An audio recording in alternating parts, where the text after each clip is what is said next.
So, today we're jumping into a story that really gets to the heart of something we all think about. What do you do after a huge loss to make sure your family's okay? We're going to dive into this absolutely critical moment in Abraham's life where he has to tackle two massive challenges that are going to define his legacy for, well, forever. Right, let's start with this. This is the big question. Imagine it. You've lost your partner after a whole lifetime together. Your entire world has been turned upside down. And yet, the job of securing the future, of keeping the family line going, it lands right on your shoulders. This is exactly where Abraham finds himself. You know, the whole story kicks off with just deep sadness. Sarah, Abraham's wife, is gone. And this leaves Abraham, who's 137 years old, by the way, and his son Isaac, who's 37, trying to figure out what comes next. And that loss? It sets two incredibly important tasks in motion that Abraham has to deal with, and fast. Okay, so here's our game plan for this explainer. First, we'll see how Abraham locks down a permanent place for his family. Then we're going to follow his most trusted servant on this high-stakes mission to find a wife for Isaac. And this mission has it all: a strange ancient oath, a brilliant test of character, and a carefully negotiated deal that will literally secure the future. First things first. Before Abraham can even think about the future, he has to honor the past. And that means finding a proper burial place for Sarah. But look, this isn't just about finding a tomb. This is about planting a flag, about establishing a legal foothold in a land that isn't yet his. What happens next is just fascinating. It's this intricate dance of ancient etiquette. You have Abraham, this respected outsider, asking the local Hittites if he can buy some land. Now, they do the polite thing and offer it for free. But Abraham, he knows how this works. He knows a gift can be taken back, but a purchase is forever. So he insists on paying. And let's talk about the money they were using, shekels. Just to give you a little context, a single silver shekel was worth about 4 days of backbreaking work for a laborer. So yeah, this wasn't just pocket change, it was serious money. And the final price tag? A whopping 400 silver shekels. This was a fortune. To put that in perspective, the going rate for a strongman was about 30 shekels. So Abraham paid the equivalent value of about 13 men for this plot of land. He wasn't just buying a cave, he was making a massive statement. And here's the real takeaway: buying the cave of Machpelah was so much more than a real estate deal. It was this incredible act of faith. It was Abraham literally claiming the very first piece of the promised land that God had sworn to his family, giving them a legal deed, a real claim to that land hundreds of years down the line. Okay, so with a past properly honored, Abraham now pivots to the future. And this next job is even trickier. He has to find the right wife for Isaac, a wife who won't just carry on the family name, but also the family's faith. And that brings us to a servant's solemn oath. Abraham gives his top servant a mission with some very, very specific rules. First, go back to my homeland. Second, find a wife from my own clan.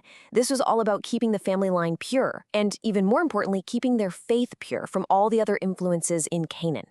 And there was one non-negotiable rule: do not take my son back there. And to make sure this mission gets done right, Abraham makes his servant swear a powerful oath. The way he does it is, well, it's pretty strange to us. He tells his servant to put his hand under his thigh and swear. I know, it sounds bizarre, but for them, this was a deeply meaningful and ancient tradition. This gesture was the ultimate sign of a binding promise. It symbolized total obedience, unbreakable loyalty. It was a physical act that basically locked the servant into his promise. Honestly, the stakes could not have been any higher. So with the weight of this oath on his shoulders, the servant heads out.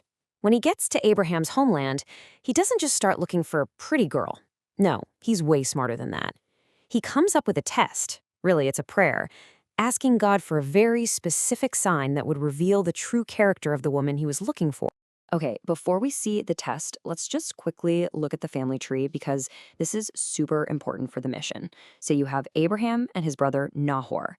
Abraham's son, of course, is Isaac. On the other side, Nahor's son is Bethuel, and Bethuel's daughter is Rebekah. That makes Rebekah Isaac's first cousin, once removed, exactly the kind of close relative Abraham was looking for.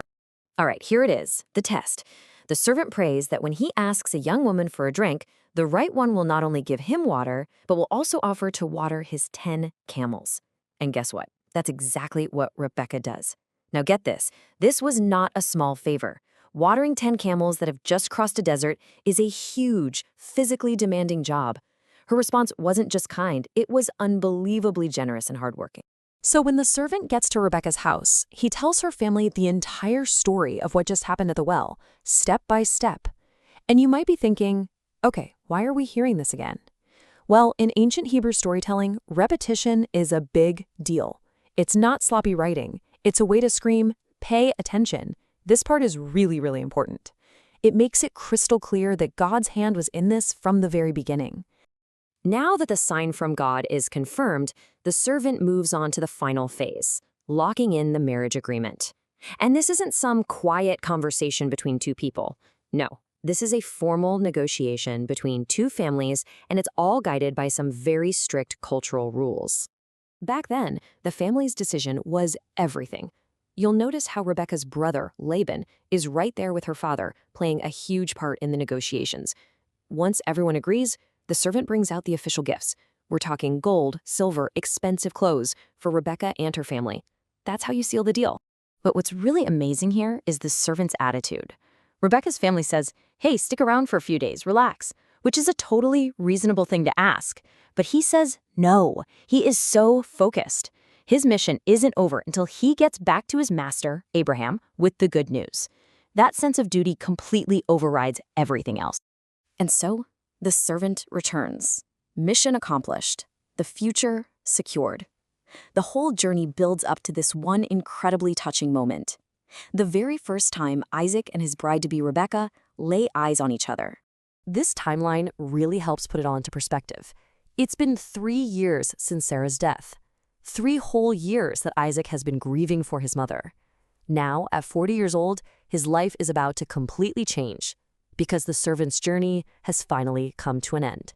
As Rebekah gets closer and sees Isaac for the first time, she does something very traditional. She covers her face with a veil. And this wasn't about hiding. It was a powerful symbol of her purity and her humility as she prepared to meet her future husband. And that brings us to the beautiful end of this chapter. Isaac brings Rebekah into his mother Sarah's tent, which is just packed with meaning, a symbol of continuity. He marries her, he loves her, and in this new love, he's finally comforted after the loss of his mother. The family line is safe, and a son's broken heart is healed. So this whole story leaves us with a pretty deep question to think about, doesn't it? On one hand, it's full of divine signs and what feels like destiny, but on the other hand, it's all driven by people taking action. Abraham's bold faith, the servant's incredible loyalty, and of course, Rebekah's generosity at the well. It really makes you wonder, how much of our own lives is planned out for us and how much is just about our choice to show up, to be ready to help when the moment comes?